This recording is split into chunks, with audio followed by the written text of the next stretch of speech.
Kami mau ikut Tuhan karena Engkau adalah gembala kami yang memberikan jalan, memberikan peluang buat kami untuk berjalan bersama dengan Tuhan dan menyenangkan hati-Mu. Tuhan, pada saat ini kami mau bersama-sama merenungkan kebenaran firman-Mu. Pimpin kami ya Tuhan, sehingga kami boleh mengerti dan mau melakukan apa yang menjadi kehendak-Mu. Terjemahkanlah kebenaran firman-Mu kepada setiap pribadi lepas pribadi. Dan ketika kami memahami ya Tuhan, biarlah nama Tuhan yang ditinggikan. Biarlah Engkau sendiri ya Tuhan yang kami ikuti dan kami senangkan di hadapan-Mu. Kami menyerahkan Tuhan untuk pemberitaan kebenaran firman-Mu pada saat ini. Di dalam nama Tuhan Yesus kami berdoa. Amin. Shalom Bapak Ibu yang dikasihi oleh Tuhan. Selamat pagi. Senang sekali dapat berjumpa dengan Bapak Ibu di tempat ini. Ini yang pertama kali saya datang untuk pelayanan ya. Beberapa waktu lalu saya pernah datang ke sini cuma ada acara sinode ya. Dan hari ini kebetulan juga ini adalah mimbar sinode dan kami sungguh senang ketika kami boleh berjumpa dengan Bapak Ibu. Bapak Ibu dikasih Tuhan, nama saya Jarwoko. Saya pelayanan di GKIM Amanat Kristus. Saya membawa salam dari jemaat GKIM Amanat Kristus. Kiranya Tuhan memberkati Bapak Ibu dan selalu sehat di dalam Tuhan.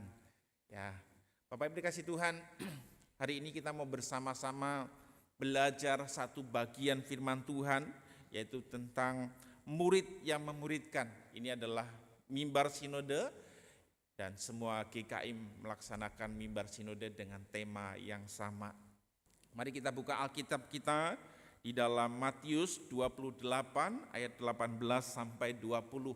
Ini sebuah ayat atau ayat favorit tertentu yang kita bisa hafalkan, kita bisa renungkan dan kita tidak asing lagi untuk membacanya, mengingatnya di dalam bagian ini. Matius 28 ayat 18 sampai 20 saya bacakan demikian. Yesus mendekati mereka dan berkata, "Kepadaku telah diberikan segala kuasa di surga dan di bumi. Karena itu pergilah, jadikanlah semua bangsa muridku, dan baptislah mereka dalam nama Bapa dan Anak dan Roh Kudus. Dan ajarlah mereka melakukan segala sesuatu yang telah kuperintahkan kepadamu. Dan ketahuilah, aku menyertai kamu senantiasa sampai kepada akhir zaman. Amin." Demikianlah firman Tuhan, berbahagialah kita yang membaca, merenungkan dan melakukan dalam kehidupan kita sehari-hari. Bapak Ibu dikasih Tuhan, next. Kalau kita membicarakan tentang murid yang memuridkan, apa sih itu murid yang memuridkan? Kalau murid itu kan masih belajar ya. Anak-anak kalau belajar gitu, apakah mungkin murid itu mengajari murid yang lain gitu ya. Bapak dikasih Tuhan, ini adalah sebuah konsep di dalam kebenaran firman Tuhan yang akan kita bahas nanti ya. Bagaimana seseorang yang belajar akan kebenaran firman Tuhan, bagaimana seseorang yang masih terus mencari ilmu, dia juga menjadi seorang yang mengajar, seorang yang memuridkan yang lain, yang memberitahu. Jadi apa sih yang menjadi sebuah definisi di dalam bagian ini? Apa itu murid yang memuridkan? Next. Jadi murid yang memuridkan itu adalah murid yang menghasilkan. Kalau seorang murid yang sudah belajar, seorang murid itu tidak akan berhenti belajar. Sampai saat ini kita semua tidak pernah berhenti untuk belajar. Baik belajar kehidupan, mungkin belajar bisnis, belajar kebenaran firman Tuhan, apalagi belajar tentang apa yang akan kita lakukan ke depan, prediksi apa yang kita akan terjadi begitu ya. Kita terus belajar. Tetapi di tengah-tengah pembelajaran itu ada sesuatu yang perlu kita hasilkan. Murid yang menghasilkan, atau Bapak Ibu dikasih Tuhan, boleh dikatakan seorang pengusaha yang terus belajar. Dia tidak akan terus belajar begitu saja, berhenti, tidak pernah bertindak sampai dia tahu persis, ini 100% akan berhasil. Tidak. Bapak Ibu dikasih Tuhan, tadi malam saya ngobrol dengan Pak Herman dan Pak Yono ya. Katanya begini, seorang pengusaha itu enggak terus memikirkan ini kemungkinan akan berhasil, tetapi dia akan bertindak ya di tengah-tengah situasi apa yang terjadi, mungkin ada tantangan dan lain sebagainya, dia akan tahu di sana dan sambil berjalan. Itu murid yang menghasilkan, yang dipelajari. Dia akan terus belajar dan kita juga akan terus belajar sampai akhir hidup kita. Bapak dikasih Tuhan, contoh yang paling konkret next adalah Tuhan Yesus Kristus ya. Dia adalah seorang guru yang memuridkan 12 murid, satu murid yang tidak berhasil ya, tapi digantikan, ada Paulus yang menggantikan di sana. 12 murid yang diajar, yang setiap hari berkumpul dengan Tuhan Yesus, yang setiap hari itu tahu apa yang dilakukan oleh Tuhan Yesus, dia belajar sesuatu. Sampai pada akhirnya Tuhan Yesus dipanggil atau boleh dikatakan disalib untuk mengorbankan dirinya, menebus dosa kita sebagai orang yang tidak layak ditebus sebenarnya, dan untuk murid-muridnya juga. Lalu murid-muridnya ketika sudah ditinggalkan oleh Tuhan Yesus itu memiliki semangat yang luar biasa untuk menjangkau orang yang belum kenal Tuhan Yesus. Lalu mereka menghasilkan murid-murid yang lain yang sebelumnya tidak kenal Tuhan Yesus lalu mengenal Tuhan Yesus dan memiliki pertobatan yang sungguh-sungguh. Bapak Ibu dikasih Tuhan, kekristenan itu adalah warisan daripada mereka ini ya. Kekristenan hari ini kita ada, hari ini kita boleh percaya kepada Tuhan Yesus itu dari mereka ini. Bapak Ibu dikasih Tuhan, kenapa mereka dipakai oleh Tuhan? Apakah mereka hebat? Apakah mereka punya kekuasaan? Apakah mereka cukup pandai? Bapak dikasih Tuhan, kalau kita melihat latar belakang daripada murid-murid Tuhan Yesus, mereka itu siapa? Sampai dipakai oleh Tuhan dengan luar biasa memuridkan sampai hari ini kita rasakan. Mereka ada nelayan. Mereka ada seorang tabib. Mereka adalah orang-orang yang biasa yang kita bisa jumpai di masyarakat pada waktu itu mungkin ya. Dan mereka dipakai begitu luar biasa untuk sebuah pekerjaan besar. Untuk sebuah proyek yang besar, yaitu memuridkan sampai ke ujung bumi. Sebuah proyek yang cukup besar. Bapak Ibu dikasih Tuhan, next. Kalau kita melihat ini ya, Bapak Ibu tahu ini apa? Ya, ini IKN ya. Jadi Ibu Kota Nusantara baru. Pak Jokowi sedang gencar-gencarnya nanti mengejar proyek ini sampai Agustus untuk dipakai dalam upacara 17 Agustus kemerdekaan Indonesia. Bapak Ibu dikasih Tuhan, seandainya Bapak Ibu diajak untuk mengerjakan proyek ini, mungkin Bapak Ibu mikir-mikir ya, wah siapa saya bisa ambil bagian dalam proyek yang begitu besar ini? Siapa saya? Lalu saya dipanggil oleh Pak Jokowi untuk mengerjakan satu bagian yang mungkin kita tidak mampu. Bapak Ibu, proyek ini punya tantangan yang begitu besar, terutama untuk keuangan. Ya, tetapi proyek ini terus berjalan.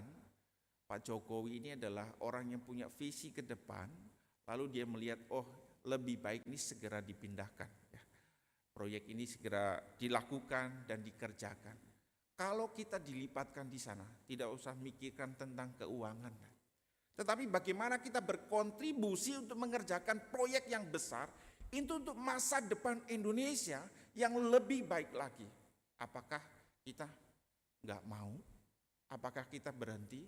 Atau kita mungkin bertanya, cukup Tuhan, saya cuma pengusaha kecil. Tuhan, cukup Tuhan, saya cuma karyawan biasa ini. Atau kita bilang sama Pak Jokowi, Pak Jokowi, saya ini nggak punya kontribusi yang begitu besar kalau seandainya terlibat dalam proyek ini.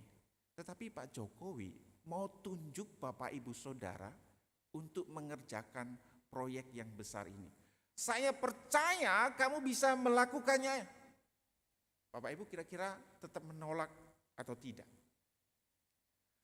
Hari ini Bapak Ibu kasih Tuhan, kita belajar tentang murid yang memuridkan.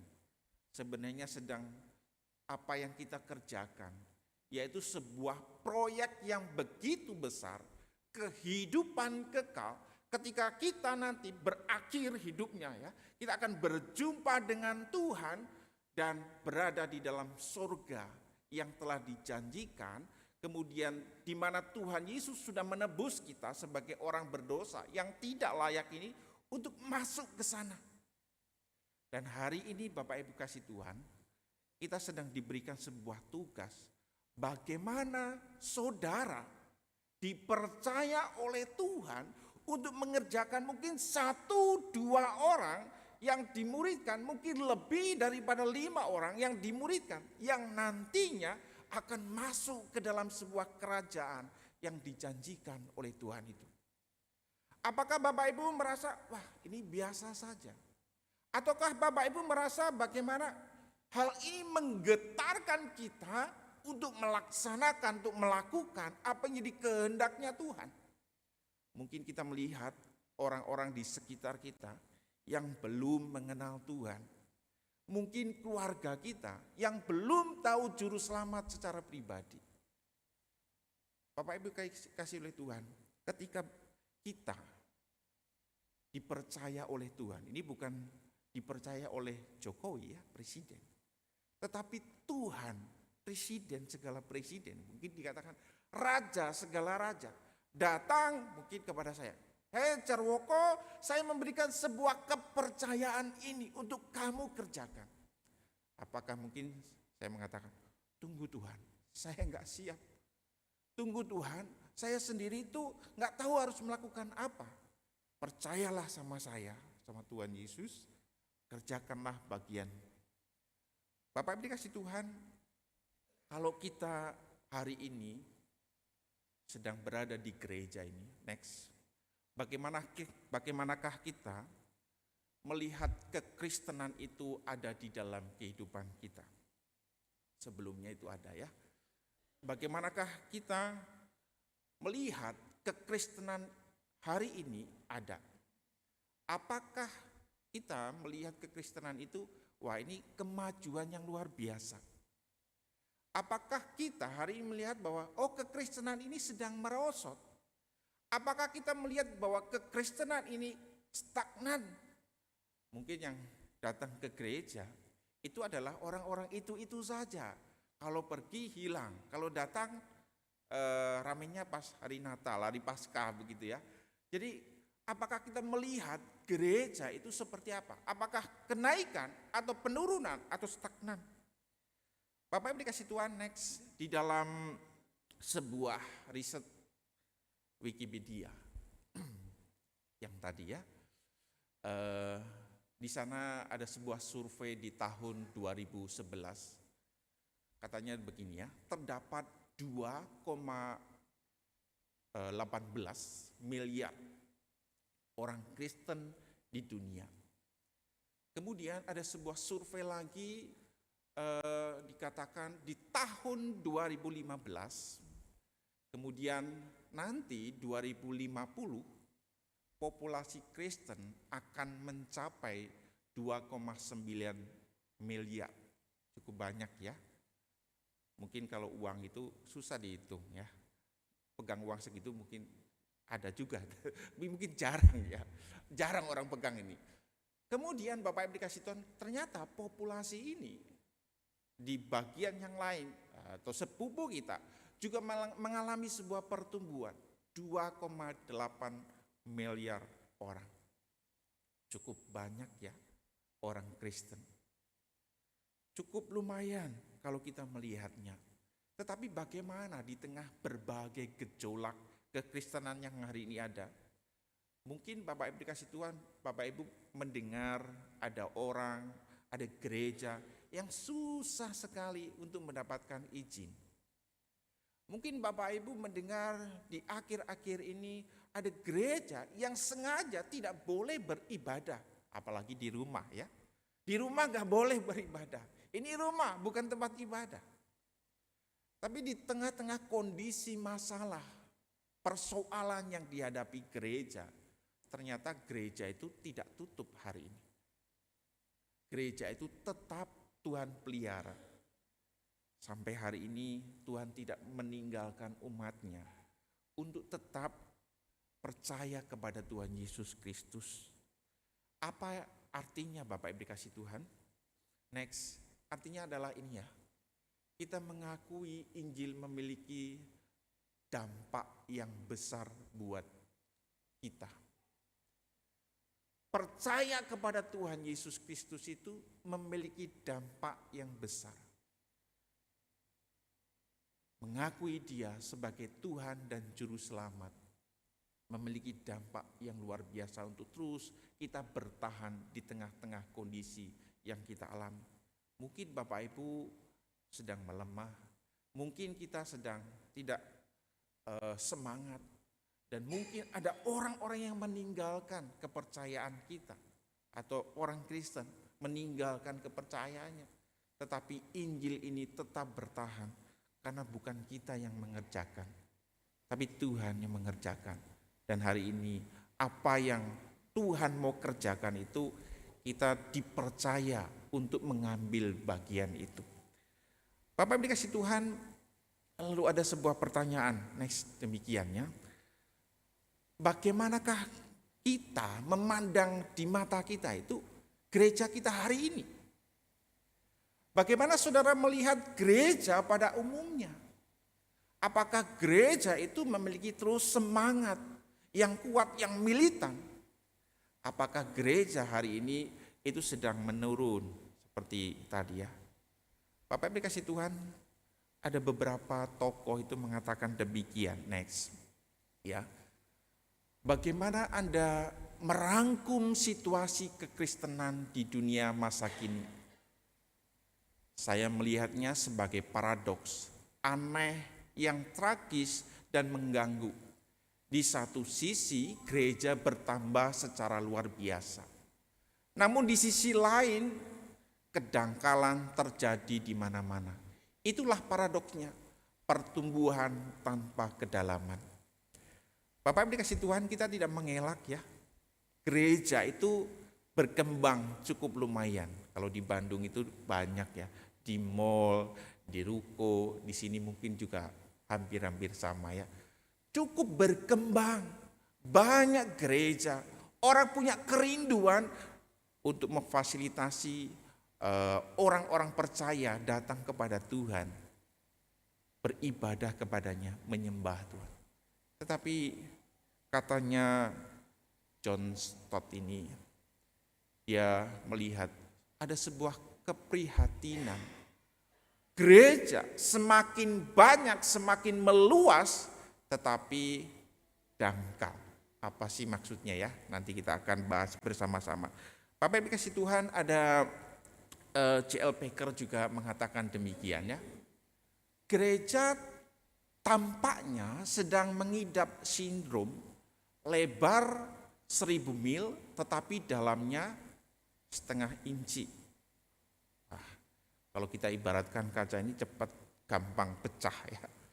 Lebarnya cukup lebar, tetapi dalamnya setengah inci. Ini memprihatinkan. Kalau ada badai, kalau ada pencobaan, mungkin banyak orang akan mundur. Mungkin banyak orang akan menyerah dan melarikan diri. Bapak Ibu dikasih Tuhan, firman Tuhan tadi yang baru kita baca, next. Tuhan memberikan sebuah amanat agung di sini ya. Saya bacakan sekali lagi ya. Ketika Tuhan Yesus mendekati mereka dan berkata, "Kepadaku telah diberikan segala kuasa di surga dan di bumi. Karena itu pergilah, jadikanlah semua bangsa muridku dan baptislah mereka dalam nama Bapa dan Anak dan Roh Kudus. Dan ajarlah mereka melakukan segala sesuatu yang telah kuperintahkan kepadamu, dan ketahuilah, aku menyertai kamu senantiasa sampai kepada akhir zaman. Bapak Ibu dikasih Tuhan, ini sebuah amanat agung yang diberikan kepada murid-murid Tuhan Yesus. Hari ini amanat agung itu kita baca dan kita sedang diutus oleh Tuhan juga. Next, dikatakan oleh D.A. Heckner, ya, kenyataan bahwa Yesus berkuasa di surga dan di bumi merupakan sebuah landasan kuat bagi murid-murid untuk memberitakan kenyataan tersebut. Bapak Ibu dikasih Tuhan, Tuhan itu berkuasa. Bukan cuma di surga, tetapi di bumi juga. Bagaimana kalau seandainya Bapak Ibu dikasih Tuhan, kita betul-betul berjumpa dengan Tuhan Yesus ini yang berkuasa bukan saja cuma di surga, tapi di bumi. Lalu ada sebuah kepercayaan diberikan kepada kita. Kalau kita diberikan kepercayaan oleh Pak Jokowi saja gitu ya, itu lebih mudah untuk mengingatnya.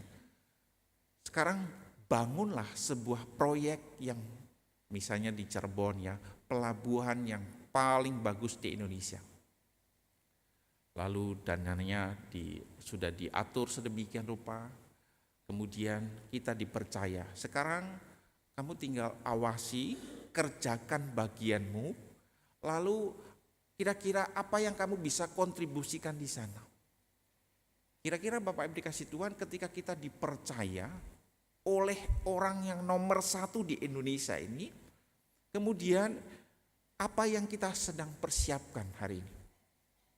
Apakah kita, saya dipercaya oleh orang nomor 1 di Indonesia, kalau misalnya saya kesulitan, perizinanlah, kemudian orang-orang di sekitar misalnya preman lah, kan ada orang-orang yang membackup kita, kepolisian, tentara, dan yang lain sebagainya. Kesulitan itu kira-kira di dalam bayangan kita bisa kita atasi atau tidak? Karena ada nomor 1 di belakang kita itu, dipercaya. Kalau ada apa-apa, lapor ke presiden. Bapak Ibu dikasih Tuhan, tentu saja kalau kita dipercaya dengan mindset seperti ini cuma orang nomor 1. Tetapi kalau Tuhan itu adalah orang yang nomor 1 di akhir hidup kita, sekarang ini di surga, juga di bumi, sedang mempercayakan sesuatu yang ingin kita atau Tuhan mau kerjakan, dan Tuhan melihat kita mampu.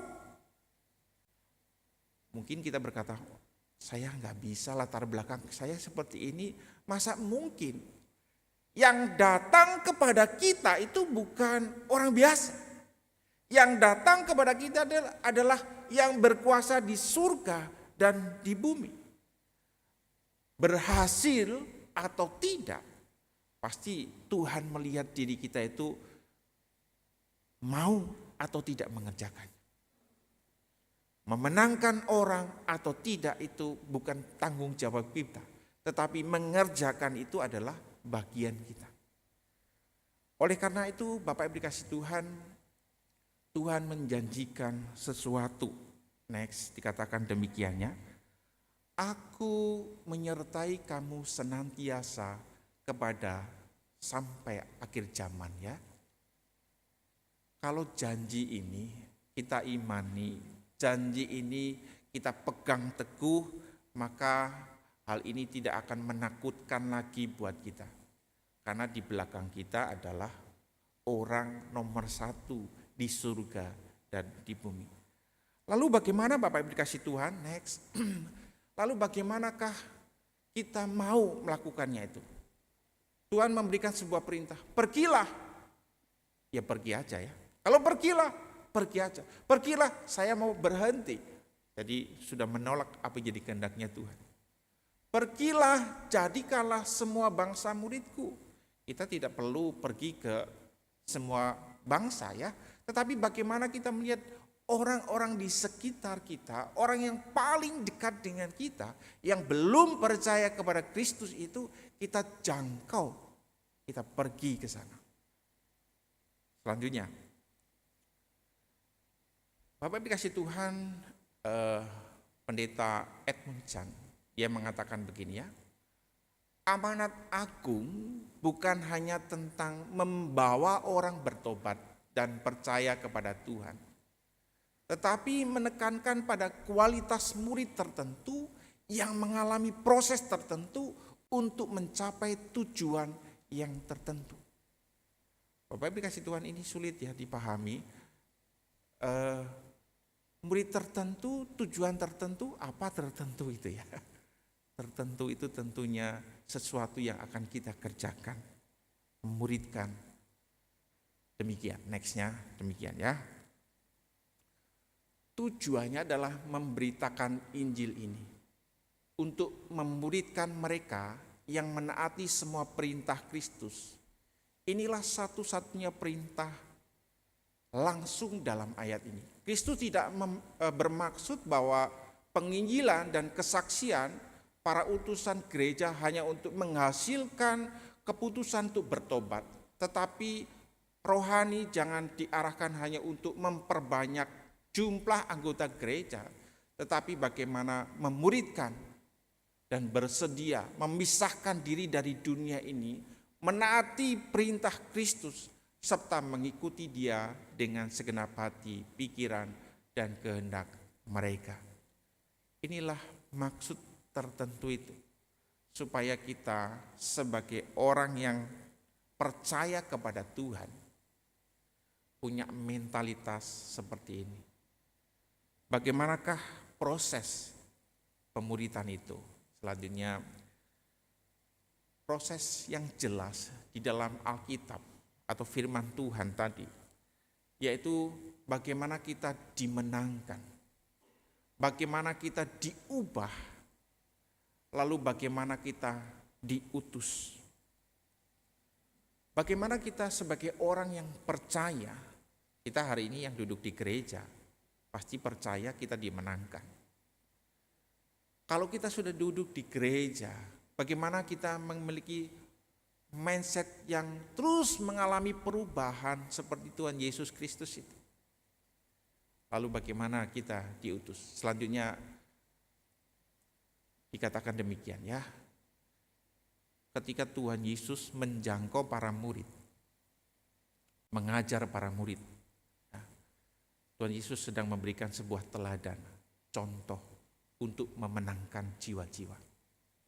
Bapak Ibu dikasih Tuhan, 12 murid Tuhan Yesus itu tidak satu kali berjumpa, lalu mereka percaya kepada Tuhan Yesus.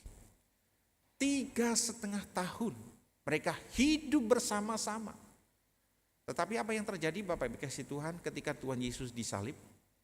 Apakah ketika Tuhan Yesus disalib, para murid-murid Tuhan Yesus langsung membela Tuhan Yesus? Ternyata tidak. Ketika Tuhan Yesus disalib, murid-murid Tuhan Yesus melarikan diri masing-masing untuk menyelamatkan. Ada yang menyangkal, ada yang tidak percaya. Ini kamu kenal sama dia ya? Saya tidak percaya, saya tidak kenal dia. Bapak dikasih Tuhan, bagaimana Tuhan Yesus memenangkan para murid ini. Kemudian hari ini juga kita dimenangkan oleh Tuhan Yesus ini menjadi sebuah semangat. Kalau saya dimenangkan, saya akan memenangkan orang lain. Lalu berikutnya yaitu bagaimana kita diubah atau murid itu diubah menggunakan firman Tuhan yang mengajar, mengkoreksi, membentuk kita sehingga setiap hari kita boleh semakin hari serupa dengan Kristus. Kalau sudah begitu Bapak Ibu dikasih Tuhan, tentu selanjutnya adalah diutus. Yesus mengutus para murid-murid itu. Ketika sudah diutus, mereka memiliki semangat atau membawa amanat Tuhan itu seperti apa? Apakah tantangannya itu membuat mereka menyerah? Atau boleh dikatakan, apakah mereka ketika menghadapi berbagai persoalan lalu berhenti? Bapak Ibu dikasih Tuhan, lalu pertanyaan buat kita. Pertanyaannya demikian ya. Sudahkah kita, sudahkah saudara itu dimenangkan di dalam Kristus? Sudahkah kita percaya sungguh-sungguh kepada Tuhan Yesus Kristus? Dan kita kalau ditanya ya, apakah ketika kita nanti dipanggil oleh Tuhan akan berjumpa dengan Tuhan di surga? Apakah kita memiliki sebuah keyakinan, ya saya akan bersama-sama dengan Tuhan di surga? Kalau kita yakin betul, berarti kita sudah dimenangkan. Apakah ketika kita sudah dimenangkan, kita mengalami sebuah perubahan di dalam hidup kita? Perubahan apa itu? Sebagai murid terus belajar ya, bertumbuh. Firman Tuhan itu terus mengarahkan kita, menuntun kita, dan pada akhirnya kita mau berubah untuk melayani orang lain. Melayani di gereja juga ya, mungkin melayani sesama kita, bisa juga melayani anak-anak. Dan pada akhirnya kita memiliki sebuah beban. Beban untuk apa? Beban untuk memberitakan Injil itu, yaitu send, menjangkau, memimpin orang-orang yang belum mengenal Tuhan Yesus. Bapak Ibu dikasih Tuhan, saya memiliki gambar di depan ini ya. Satu itu adalah gambarnya kapal pesiar, satunya adalah gambarnya kapal perang. Apakah ada yang sudah naik kapal pesiar? Ini kapal pesiar ini tentu fasilitasnya cukup bagus dan mewah. Ya, saya belum naik Bapak Ibu, tapi saya mendapatkan cerita. Ya. Bapak Ibu dikasih Tuhan, kapal pesiar adalah orang-orang yang spesial yang di sana kemudian mau menikmati keindahan laut dengan berada di kapal itu. Di sana mereka dilayani, makan sudah disediakan, kemudian tempat olahraga juga tersedia. Semuanya aman. Kemudian kalau ada apa-apa, misalnya sakit, tinggal panggil dokter, ada di situ. Kalau ada apa-apa, lapar, mau nongkrong di kafe, ada di sana. Tidak usah di darat, di situ ada. Mau berenang di kapal pesiar itu ada. Cari hiburan apapun ada. Ini adalah orang-orang yang tinggal di kapal pesiar. Tetapi bagaimana Bapak Ibu dikasih Tuhan ketika seseorang itu tinggal di kapal perang? Apa yang dialami oleh mereka?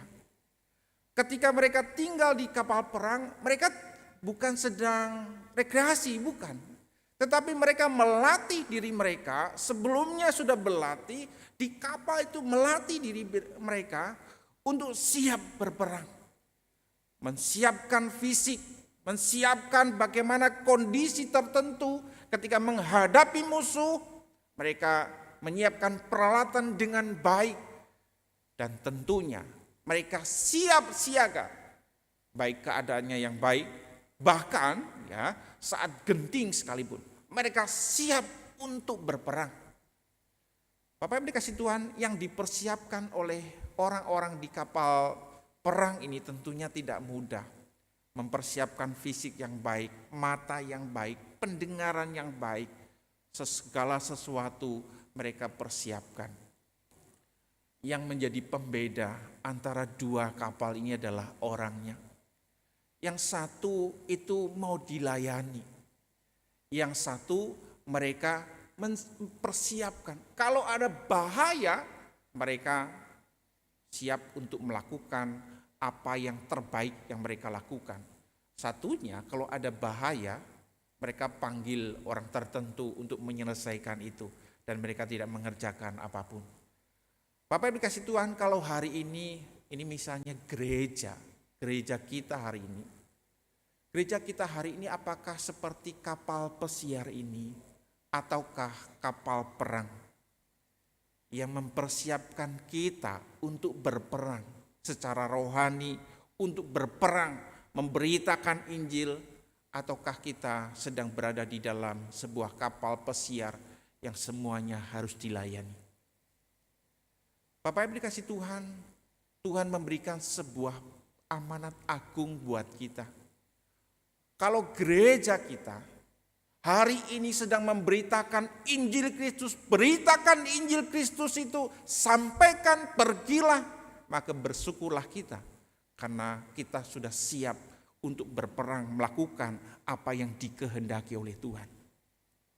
Tetapi kalau kita di gereja kemudian segala sesuatu dilayani, maka bersiap-siaplah. Gereja ini tidak memiliki orang-orang yang akan menjadi pengikut berikutnya. Dan Bapak Ibu yang dikasih oleh Tuhan, selanjutnya dikatakan demikian. Apakah kita menyadari hal ini?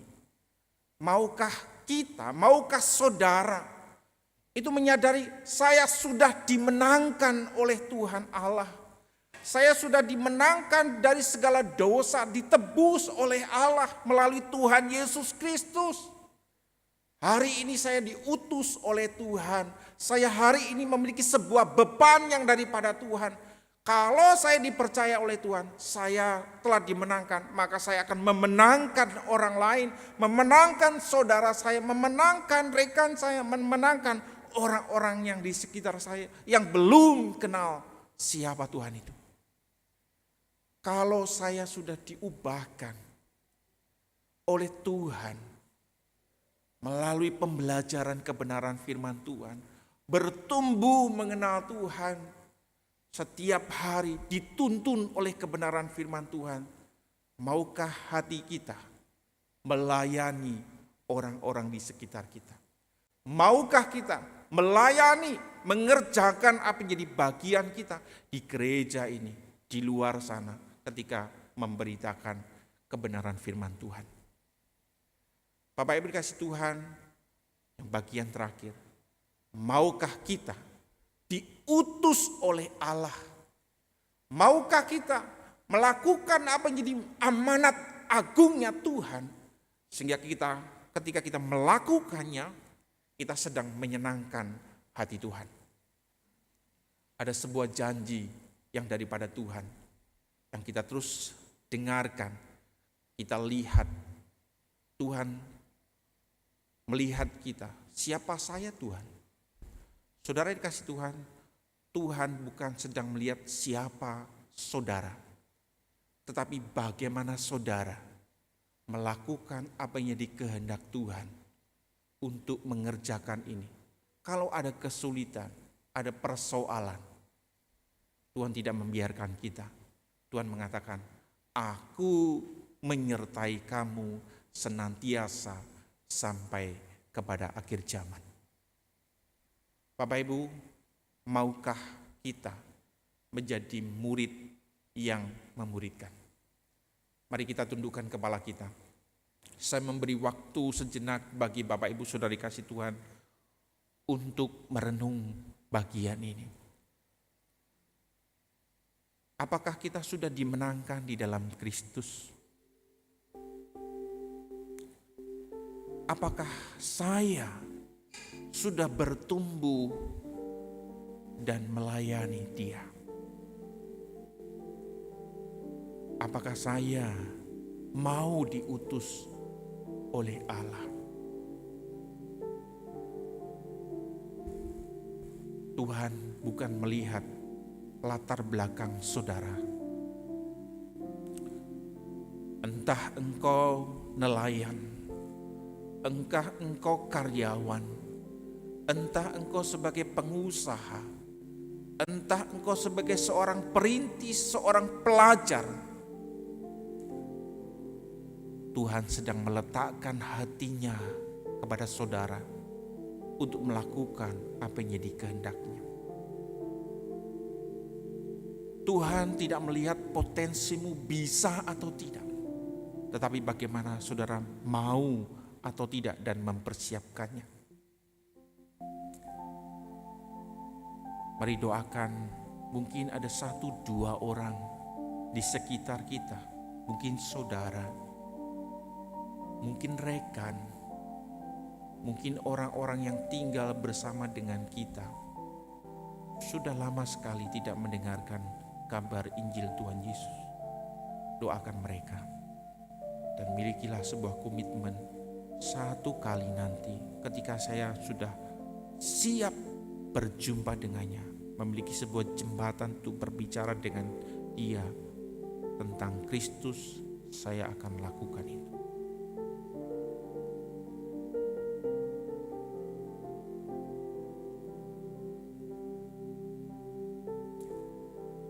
Tuhan, kami datang kepada Engkau bersyukur untuk sebuah kemenangan yang boleh kami alami.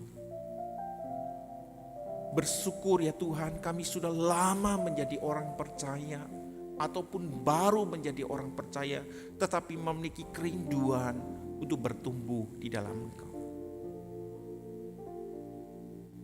Kami juga bersyukur ya Tuhan, kalau Engkau mempercayakan kami, menaruh hati-Mu ke dalam kehidupan kami, ke dalam hati kami, untuk mengerjakan sebuah proyek yang besar.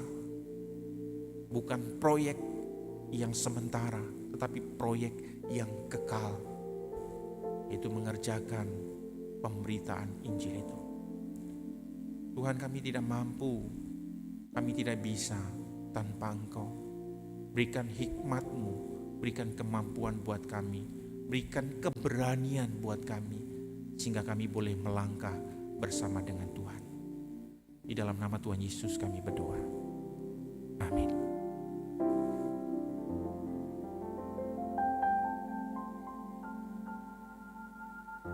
Puji Tuhan untuk kebenaran firman Tuhan Bapak Ibu. Kita bersuka cita, kita diingatkan kembali untuk menjadi murid yang memuridkan. Saya mau kita semua mengucapkan tema hari ini, murid yang memuridkan. 1, 2, 3, ya, murid yang memuridkan. Oleh karena itu marilah kita tetap semangat, tetap berjuang, hidup di dalam Injil kebenaran dan mau memberitakannya. Memuridkan siapa yang terlebih dekat, terlebih kecil Bapak Ibu, mulai dari keluarga, orang-orang sekitar, keluarga besar, tempat di mana kita berada, dan melalui semuanya itu nama Tuhan dimuliakan.